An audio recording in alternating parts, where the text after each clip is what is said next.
Job లేక ఇబ్బంది పడుతున్నారా? అయితే మెడికల్ కోడింగ్ మీకు మంచి ఆప్షన్. వెంటనే కాల్ చేసి కోర్సులో జాయిన్ అవ్వండి. నమస్తే రమ్మగారు. నమస్తే జయ. రమ్మగారు, ఈ మధ్య మీరు చాలా రోజుల నుంచి నాకు పురాణ కథలు చెప్పట్లేదండి. సో ఈ రోజు ఎందుకు నాకు పురాణ కథల వైపు మనసు వెళ్తోంది. మనం రామాయణం గురించి కథ చెప్పాం. అంటే బ్రదర్హుడ్ గురించి, రామలక్ష్మణులు ఎట్లా వాళ్ళు అన్నదమ్ములు ఎలా కలిసి ఉంటున్నారు, అంటే సొంత అన్నదమ్ములు కాకపోయినా కూడా వాళ్ళు ఎలా కలిసి ఉన్నారు అనేది చెప్పాం మనం. అయితే ఒక మదర్ నన్ను అడిగారు, మరి రామాయణం చెప్తే రాముడు లక్ష్మణుడు చాలా బెస్ట్ బ్రదర్హుడ్ చెప్తాము, అదే రామాయణంలో మనం వాలి సుగ్రీవుల గురించి చెప్పాలి. వాళ్ళిద్దరు కొట్టుకున్నారు అండ్ వాలి మరణానికి సుగ్రీవుడే కారణమయ్యాడు కదా, అది ఎలా చెప్పాలి? మరి ఇప్పుడు రాముడు తమ్ముడిని తీసుకుని వచ్చాడు అడవికి, తమ్ముడు సపోర్ట్ చేశాడు. ఇప్పుడు అన్నదమ్ములు ఇద్దరు, వీళ్ళు ఇంత అన్నదమ్ములకి ఒకళ్ళ మీద ఒకళ్ళకి ప్రీతుండి వాళ్ళు అంత కలిసున్న జంటలో ఉన్నవాడైనటువంటి రాముడు ఒక అన్నదమ్ముల్లో పెద్దవాడిని చంపడానికి ఎందుకు ఉద్యుక్తుడయ్యాడు? అన్నదమ్ములు కలిసి ఉండాలి, మేము కలిసి ఉన్నాం మీరు కూడా కలిసి ఉండాలని ఎందుకు చెప్పాల?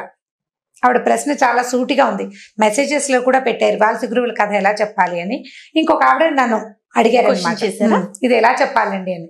మనం చాగంటి వారి ప్రవచనాల్లో ఇది మనం అప్పుడప్పుడు వస్తుంటుంది, ఇది ఒక పాయింట్. ఇది అంటే వాదనకి తూగాల్సిన విషయం కాదు, కానీ వాలి సుగ్రీవుల గురించి తెలుసుకోవాలి. ఇప్పుడు రాముడు లక్ష్మణుడు ధర్మబద్ధులై ఉన్నారు.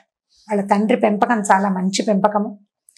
వాళ్ళు ఒకళ్ళతోటి ఒకళ్ళు అవినాభావ సంబంధం కలిగి ఉన్న వాళ్ళు, అంటే అవతారాలు కదా. రాముడు విష్ణుమూర్తి తాలూకు అవతారం. ఆయనతో పాటు ఆయనకి పానుపుగా ఉన్న ఆదిశేషువే లక్ష్మణుడిగా జన్మించాడని చెప్తారు. స్వామి భక్తి కూడా ఒకటి, భ్రాతృభక్తి రెండోది. ఆ రెండు కలిసి లక్ష్మణుడి రూపం దాల్చారు. అయితే ఇప్పుడు వాలి సుగ్రీవుల గురించి చెప్పేటప్పుడు వీళ్ళు వానరులు, అంటే మానవులు కాదు మొదటిది. తర్వాత వీళ్ళు బ్రదర్హుడ్ గురించి ఎవరిది వాళ్ళకే కానీ రెండో వాళ్ళకి అది అప్లై అవ్వదు. మనం వీళ్ళలాగా ఉండాలని, మనం బాగున్న వాళ్ళని ఆదర్శంగా తీసుకోవాలి. ఇప్పుడు వాలి సుగ్రీవుల్ని ఆదర్శంగా తీసుకుంటామని ఎవరంటారు? ఎవరు అనలేరు, ఎవరు అనలేం కూడా. ఎందుకంటే వాళ్ళు వానరులు, మానవులు కాదు. అవును. అయితే ఈ కథ చెప్దాం. వాలి మరియు సుగ్రీవుడు ఒకే తండ్రికి పుట్టిన వాళ్ళు. అయితే తండ్రి ఒకడని చెప్పకూడదు, వీళ్ళకి తల్లి ఒకరు. వృక్షరజువు అనేటువంటి ఒక వానరుడు, ఒకతను, ఒక ఆయన వానరుడే బహుశా, ఒక అప్సర తీర్థంలో స్నానం చేసి స్త్రీగా మారిపోయాడట. పురుషుడు స్త్రీగా మారిపోయాడు. స్త్రీగా మారి అప్సరసగా మారినటువంటి అతనిని చూసి సూర్యుడు మరియు ఇంద్రుడు ఇద్దరు మోహితులవటం వల్ల ఈ అబ్బాయిలు ఇద్దరు జన్మించారు. కంఠభాగం నుంచి సుగ్రీవుడు, వాలం తోక భాగం కింద భాగం నుంచి వాలి జన్మించారని పురాణ కథ. ఇప్పుడు దీనికి ఎట్లా చెప్తామంటే, రామాయణం దానికి ముందు దశకంఠుడు రావణాసురుణ్ణి, తర్వాత ఈ భూలోకం నిండా ఏర్పడినటువంటి రాక్షసుల వాళ్ళని సంహరించడం కోసం దేవతలందరూ తమ తమ శక్తులని భూలోకానికి పంపించారు. అట్లా పంపబడిన వాళ్ళే ఆంజనేయుడని మనకు చాలా మంది పేర్లు మనం చెప్పుకుంటాం. రుద్రాంశ ఆంజనేయ స్వామి, విష్ణువంశ ఆయన తాలూకు పడక అయినటువంటి ఆదిశేషు వంశ, తర్వాత ఏమో శంఖచక్రాల అంశలు రామలక్ష్మణ భరత శత్రుఘ్నులుగా జన్మించారని, తర్వాత వానరులందరూ కూడా తలా ఒక దేవత తాలూకు శక్తిని నిక్షిప్తం చేయబడటం వల్లే జన్మించారని చెప్తారు. అట్లా సూర్యుడు మరియు ఇంద్రుని వల్ల జన్మించిన వాళ్ళు వాలి సుగ్రీవులు. అయితే వాలి రామాయణంలో రాముల వారికి ఏ సహాయము చేయలే, మరణించాడు. సుగ్రీవుడు సహాయం చేశాడు. ఇప్పుడు వాలి ఏ రకంగా చేశాడు అంటే, వాలిని రాముడు సంహరించడం వల్లే సుగ్రీవుడు ధైర్యం తెచ్చుకుని తర్వాత పని చేశాడు. ఆ రకంగా వాలి కూడా ఉపయోగపడినట్టే రామాయణ కథ. అయితే వీళ్ళిద్దరూ ఈ తర్వాత పురుష రూపం దాల్చిన ఈ పిల్లలిద్దరిని అతను పెంచాడు, వాలి మరియు సుగ్రీవుడిని. ఈ వాలి అతని పుట్టుకకి కారణం ఇంద్రుడు. ఇంద్రుడు ఒక కాంచనమాలని బహుకరించాడట వాలికి. ఆ కాంచనమాల ఏంటంటే, అతని ఎదురుగుండాకి ఎవరు వస్తే వాళ్ళ శక్తిని ఆ కాంచనమాల లాగేసుకుంటుంది. వాలి మహాబలశాలి, మామూలు వాడు కాదు. ఎలాంటి బలశాలి అంటే, 4 సముద్రాల్లోనూ ఒకటేసారి స్నానం చేసి సూర్యుడికి తర్పణం ఇవ్వగలిగేంత బలం, అంత అపరిమితమైన వేగం కలిగిన వాడు, మహాబలవంతుడు. అసలు వాలికి సాటొచ్చేవాళ్ళు లేరు. ఈ దశకంఠుడు దశగ్రీవుడు అని చెప్పుకోబడే రావణాసురుడు కూడా వాలితోటి యుద్ధంలో ఓడిపోయాడని కథలు చెప్తారు. అయితే ఈ వాలి సుగ్రీవుడు బాగా కలిసి ఉండేవారు. మొదట చిన్నతనం అంతా కలిసే పెరిగారు. వాళ్ళిద్దరూ చక్కగా అంటే సయోధ్యగానే ఉండేవారు. వాలి భార్య తార, సుగ్రీవుని భార్య రుమ, వీళ్ళందరూ ఒక వానర రాజ్యాన్ని కిష్కింధలో రాజ్యాన్ని స్థాపించుకుని వాళ్ళ దారిన వాళ్ళు ఉన్నారు. అయితే ఏం జరిగిందట, దుందుభి అనే ఒక రాక్షసుడు, వాడికి ఏంటంటే యుద్ధకండూతి, యుద్ధం చెయ్యాలని కోరిక. వాయుదేవుడి దగ్గరికి వెళ్తే వాయువు అన్నట నాకు అంత శక్తి లేదు, సముద్రుడికి చాలా శక్తి ఉంది, అతను భూమిని అంతా చుట్టున్నాడు, సముద్రుడి దగ్గరికి వెళ్ళమన్నట్టు.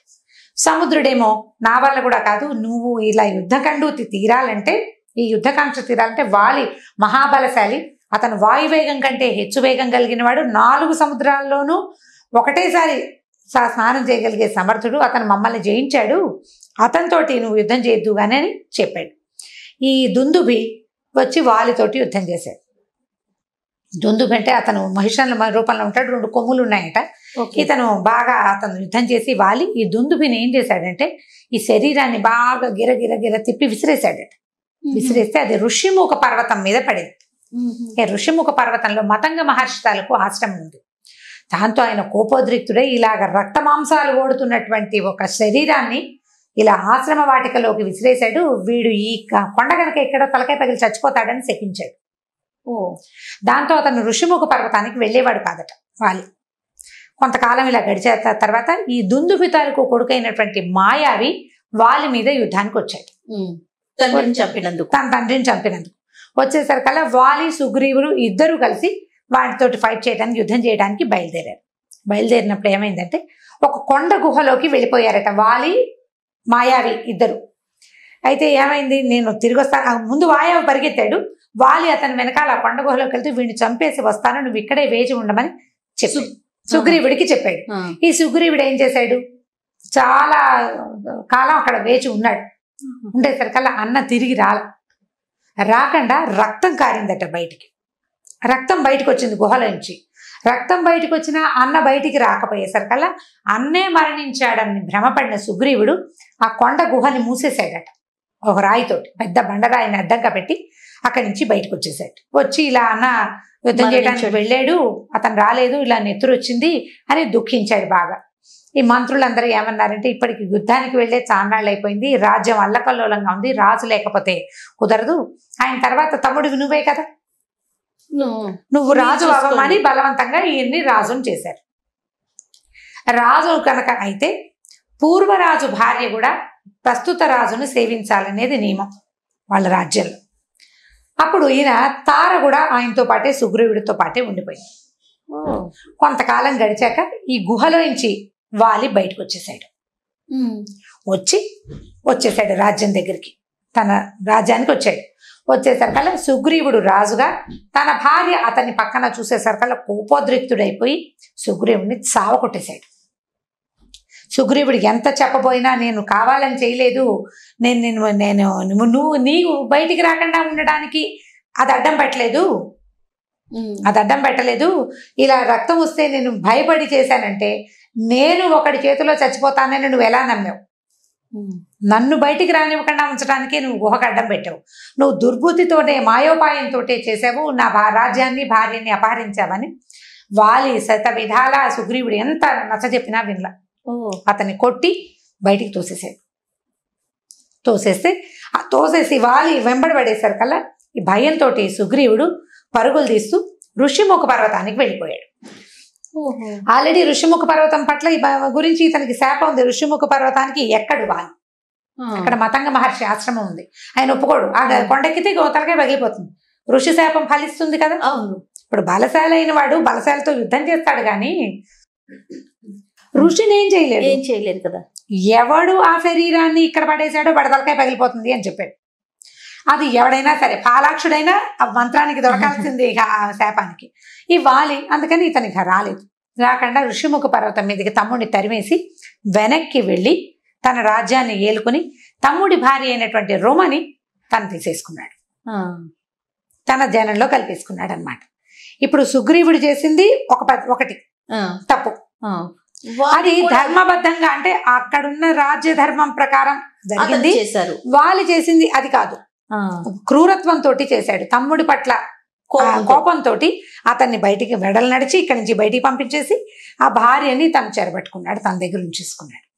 అయితే ఈ ఋషిముఖ పర్వతం మీద ఉన్న సుగ్రీవుడు కొంతకాలం తర్వాత ఆయన తన మంత్రులతో పాటు, ఇప్పుడు సుగ్రీవుడు అంటే కొన్నాళ్ళు రాజుగా ఉన్నాడా, ఆయన రాజుగా ఉండగా ఆంజనేయుడు ఆయనకి మంత్రిగా ఉండేవాడు. హనుమంతుడు ఆయనకి సుగ్రీవుడికి మంత్రిగా ఉన్నాడు. తను బయటికి వెళ్ళిపోయేటప్పుడు ఆయన మంత్రులు కూడా ఫాలోవర్స్ వెనకాల వెళ్ళిపోతారు కదా, మనం ఇప్పుడు కథల్లో కూడా చూస్తున్నాం. రాజుగారు వెళ్ళిపోతే బయటికి వెళ్ళిపోతే ఆయన ఫాలోవర్స్ కూడా ఆయన వెనకాల వెళ్ళిపోతారు. ఆయన తాలూకు అనుచరగణం కొంతమంది, జాంబవంతుడు, తర్వాత నలుడు, నీలుడు, వీళ్ళు కొంత ఆయన్ని సేవిస్తూ ఆయన వెనకాల వెళ్ళిపోయారు సుగ్రీవుడితో పాటు. ఈ వెళ్ళిపోయిన వాళ్ళంతా ఋషిముఖ పర్వతం మీద కొంత ఇది ఏర్పరచుకుని వీళ్ళ అదుపులో ఉన్న కొంత వానరసేన కూడా వాళ్ళని అటెండ్ చేసింది, వాళ్ళతో పాటు వచ్చేసింది అనమాట. తర్వాత ఏమైంది, కొంతకాలం తర్వాత సీతాదేవిని రావణాసురుడు ఎత్తుకుపోయాడు. ఆ ఎత్తుకుపోయిన క్రమంలో ఆవిడ బయటికి పుష్పక విమానంలో వెళ్ళిపోతూ మెడలో ఉన్న వస్తువులు, కొంత బంగారు వస్తువులు, పాదాలకున్న పట్టీలు, అవన్నీ చీర చెరుగులో మూట కట్టి వదిలిపెట్టింది కిందకి. అది ఈ కిష్కింధ ప్రాంతంలో ఉన్న ఋషిముఖ పర్వతం మీద పడింది. వీళ్ళకి దొరికింది. రావణాసురుడు అటుపక్కకి వెళ్తున్నాడని, అది ఎవరో అమ్మాయి ఆ స్త్రీని తీసుకెళ్తున్నాడని వాళ్ళు తెలుసుకున్నారు. ఏ దిక్కో వాళ్ళకి తెలియలేదు, వస్తువు వీళ్ళకి దొరికింది. తర్వాత కాలంలో రాముడు, లక్ష్మణుడు సీతాదేవిని అన్వేషిస్తూ ఈ ఋషిముఖ పర్వత ప్రాంతానికి వచ్చినప్పుడు ఈ సుగ్రీవుడు భయం వేసింది అతనికి. వాలి తను రాలేక ఋషిముఖ పర్వతానికి ధనుర్ధారులైన వాళ్ళిద్దరిని పంపించాడని భ్రమపడ్డాడు. తను ఋషిముఖ పర్వతం మీద రాడు, అందుకని ఎలాగైనా నన్ను చంపేయటం కోసం, శత్రుశేషం లేకుండా చేయటం కోసం వీళ్ళెవరో ఇద్దరిని పంపించాడు. మానవులైతే సులువుగా రాగలుగుతారు, వాళ్ళు ధనుర్ధారులు. శాఖామృగాన్ని చంపటం ధనుర్ధారులకు సులువు, ఎక్కడైనా దాక్కుని ఉండడానికి బాణం పెట్టుకు వేసి చంపేస్తారు అని భయపడి బెదిరిపోతే ఆంజనేయుడు ఏమన్నాడంటే కనుక్కుందాం విషయం ఏమిటో అని చెప్పి ఆయన రాముల వారి దగ్గరకు వచ్చి ఈయన ఫలానా అని తెలుసుకుని ఇలా సుగ్రీవుడు ఉన్నాడని అక్కడికి తీసుకెళ్ళాడు. తీసుకెళ్ళిన తర్వాత వీళ్ళు స్నేహం చేశారు. అగ్ని సాక్షిగా నేను నీకు స్నేహం చేస్తున్నాను, నీతో నీ పని నేను చేసి పెడతాను, నిన్ను రాజును చేస్తానని రాముడు ఈ కథ అంతా విన్నాక సుగ్రీవుడికి ప్రామిస్ చేశాడు. ఇప్పుడు రాముడు వాలిని చంపడం న్యాయమా అన్యాయమా అంటే, రాముడు రాజు ఆర్యావృత్తం మొత్తానికి, ఆర్యావర్తం మొత్తం అంటే ఈ భూమికి రాజు, వాళ్ళ నాన్నే కదా రాజు. ఈయన యువరాజు అవ్వవలసింది. ఈయన పెద్దవాడు, తండ్రి మరణించాడు, రాజ్యాధికారం ఎవరిది, రాముడిది. ఇప్పుడు ఈ భూమి మీద అధర్మం జరిగితే దాన్ని అణచవలసిన వాడెవడు, రాముడు, రాజుది ఆ బాధ్యత. ఆ బాధ్యత ప్రకారము ఒక తమ్ముడిని ఈ రకంగా వెడలు నడచటం, ఊర్లో నుంచి బయటికి తరిమేయటం, అతని భార్యని చెరబట్టడం, ఆ రెండు పెద్ద దోషాలు. అందులో రాముడు ఏకపత్ని వ్రతుడు, ఆయన ఏకపత్ని వ్రతుడు. రెండో తన భార్యను ఒకడు ఎత్తుకుపోతే వాడిని వెతుక్కుంటూ తిరుగుతున్నాడు ఆయన. ఇటు వచ్చారు, సిచ్యువేషన్ కూడా సేమ్ కనెక్ట్ అయింది. దాంతో ఈయన వాలిని నేను చంపుతానని చెప్పాడు. అయితే సుగ్రీవుడికి ధైర్యం చాలా, వాలి చాలా బలవంతుడు. మీకు తెలియదు వాలి సంగతి, అతని మెడలో కాంచనమాల ఉంటుంది, 4 సముద్రాలని ఒకటేసారి చేయగలుగుతాడు. రావణాసురుడు ఓడిపోయాడు వాలి చేతిలో, వాలి పరమ బలశాలి. అంటే అప్పుడు ఈయన ఏం చేశాడట, ఆ లైన్లో ఉన్నటువంటి 7 సాల వృక్షాలని ఒకే బాణంతో పడగొట్టాడట. అక్కడి నుంచి ఈ వాలి విసిరేసిన దుందుభి కళేబరం అస్థిపంజరం చాలా పెద్దదట. ఆ పెద్దది అతను విసిరాడు, 2 చేతులతోటి విసిరేశాడు. ఈయన ఏం చేశాడంటే కాలి బొటన వేలుతోటి దాన్ని తన్నాడట, అది ఎక్కడికో వెళ్ళిపోయింది. రాముడు బలశాలి. అది చూపించారు, ఈయన చెయ్యగలడు అనేది చూపించడం కోసం, నేను ఇది చేయగలను, వాలి నాకు పెద్ద విషయం కాదు అని చెప్పడం కోసం ఆ సాల వృక్షాలు 7 ఒకటే బాణంతో పడగొట్టి ఈ దుందుభి శరీరాన్ని బొటన వేలుతోటి ఇలా అంటే స్ట్రైకర్ లాగా పోయిందనమాట. అది అట్లా చేశారు. చేసేసరికి నమ్మాడు. నమ్మి ఏం చేశాడు, నువ్వు వాలిని పిలుచుకురా, నేను సంహరిస్తానని చెప్పాడు.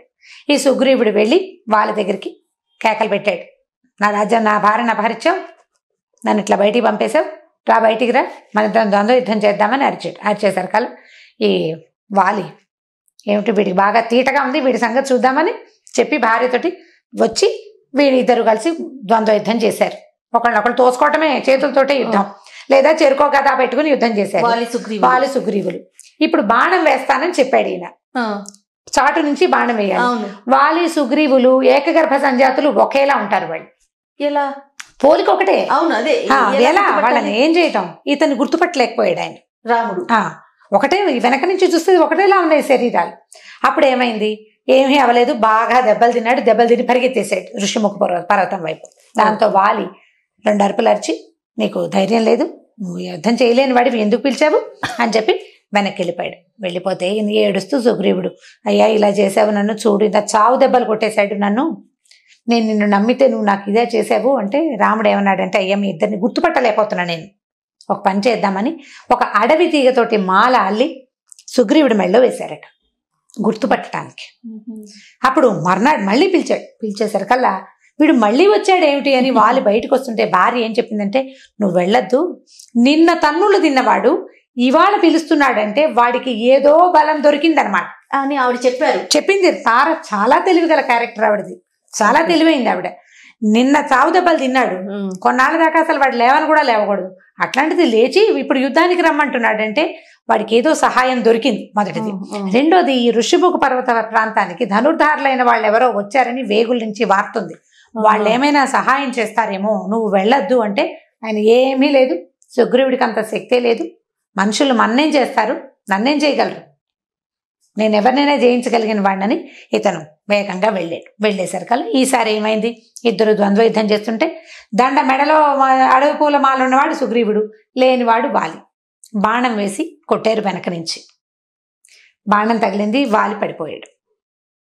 పడిపోతే అడిగాడు, నన్ను నువ్వు చాటు నుంచి కొడతావా, యుద్ధం చేసే నీతి ఇదేనా అంటే, నువ్వు శాఖామృగానివి, జంతువువి, నువ్వు వానరులని, శాఖామృగం అంటే వానరులు, కోతులు, చాటు నుంచే కొట్టాలి, నువ్వు ధర్మం గురించి మాట్లాడడానికి నీకేం ధర్మం హక్కు లేదు, నీకు ధర్మం గురించి మాట్లాడడానికి, తమ్ముడి భార్యను చెరపట్టావు నువ్వని రాముడు సమాధానం చెప్పాడు. అప్పుడు ఇతను పడిపోగానే అతను వెనకాల అనుచరులు వాళ్ళు వీళ్ళు పరిగెత్తుకొస్తారు కదా, అందరూ వచ్చారు. ఆయనకు ఒక కొడుకుంటే అప్పుడు ఏం చేశాడు, వాలి తన తప్పు కొంత మటుకు రియలైజ్ అయ్యి సుగ్రీవుణ్ణి రాజుని చేసి ఈ అంగదుండి తన కొడుకైనటువంటి అంగదుణ్ణి యువరాజు పట్టాభిషేకం చేయమని చెప్పాడు. ఈయన సుగ్రీవుడు కూడా మాట ఇచ్చాడు, దుఃఖపడ్డాడు. తన అన్నయ్య చచ్చిపోతుంటే సుగ్రీవుడు సంతోషపడలేదు. నేను నా ఒక తెలివి తక్కువ పతనంతో, అంటే మొట్టమొదటి జరిగిన పొరపాటు వల్ల ఈ పని చేయవలసి వచ్చింది అని అన్నం చూసి చాలా దుఃఖం అనుభవించాడట సుగ్రీవుడు. దుఃఖపడి ఈ కొడుకుని నేను యువరాజుని చేస్తానని మాట ఇచ్చాడు. వాలిని దహనం చేసేసారు. తర్వాత సుగ్రీవుడికి పట్టాభిషేకం చేయబడింది. ఇప్పుడు వాలి సుగ్రీవుల కథ బెస్ట్ బ్రదర్హుడ్కి చెప్పచ్చా చెప్పకూడదా అంటే బ్రదర్హుడ్కి చెప్పాల్సిందే. అన్నదమ్ముల్లో ఇలాంటి పొరపచ్చాలు రాకూడదు అని చెప్పడం కోసం వాలి సుగ్రీవుల కథ చెప్పచ్చు. నేను బ్రీఫ్గానే చెప్పాను. ఇందులో బోల్డ్ అని డీటెయిల్స్ ఉన్నాయి, చాలా డీటెయిల్స్ ఉన్నాయి. ఇంకా కొంచెం డీటెయిలింగ్గా మీరు వాలి సుగ్రీవుల గురించి ఇంటర్నెట్లో సెర్చ్ చేయొచ్చు, పుస్తకాలు దొరుకుతాయి, డీటెయిల్డ్గా కూడా చెప్పచ్చు. దీన్ని పరిహరించాలని అంటే ఇది చెప్పకూడని విషయంగా భావించద్దమ్మా దయచేసి, ఎందుకంటే ఇది తప్పకుండా చెప్పాల్సిన రామాయణ అంతర్గత కథల్లో వాలి సుగ్రీవుల కథ తప్పకుండా చెప్పాల్సిన కథ. వాళ్ళకి అసలు ప్రముఖ స్థానం ఉంది కదా. మరి ఎందుకంటే పతాక నాయకుడు సుగ్రీవుడు చివరి దాకా ఉన్నాడు, కథ ఎండింగ్ దాకా ఉన్నాడు కదా. ఆంజనేయ స్వామికి ఎంతైతే ఉందో సుగ్రీవుడికి కూడా ఉంది అంతే పాత్ర. ఎందుకంటే ఆంజనేయ స్వామి ఆయన ప్రముఖ పాత్ర వహించినప్పటికీ సుగ్రీవుడి వల్లే ఆంజనేయ స్వామి వెళ్ళగలిగారు అక్కడ. అది ఆయన పంపించాడు. చాలా బాగుంది స్టోరీ, ఇంట్రెస్టింగ్ గా ఉంటుంది. కథ చెప్పాలి పిల్లలకి తెలియాలి. చెప్పచ్చు అంటే మనం 10-12 ఏళ్ళు వచ్చిన పిల్లలకి పురాణ కథలు చెప్తాం కదా. వాళ్ళు ఇప్పుడు అన్నదమ్ములు కొట్టుకుంటుంటే వాళ్ళు సుగ్రీవులాగా కొట్టుకోకూడదు, రామలక్ష్మణులాగా కలిసి ఉండాలి. ఇలా ధర్మ సంబంధమైన వ్యవహారాలు వచ్చినప్పుడు ఇది చెప్పుకోవాల్సిన కథ. ఇప్పుడు సుగ్రీవుడు తారని తనతోటి ఉంచుకున్నాడు, రాజధర్మం ప్రకారం అది 1% కరెక్ట్. కానీ వాలి రుమని తనతో ఉంచుకున్నాడు, అది తప్పు. తమ్ముడు భార్య కూతురుతోటి సమానం, మరి అన్న భార్య తల్లితోటి సమానం కదా అని అడగటానికి ఇవి వానర జాతి.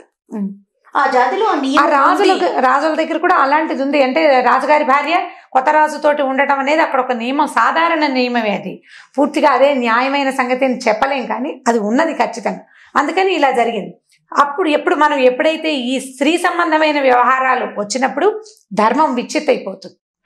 అందుకని ఈ పాయింట్ ఆఫ్ వ్యూలో మనం ఈ కథ చెప్పచ్చు. తప్పకుండా ఈ కథని చెప్పే కథల్లో చేర్చుకోవచ్చు. Thank you so much.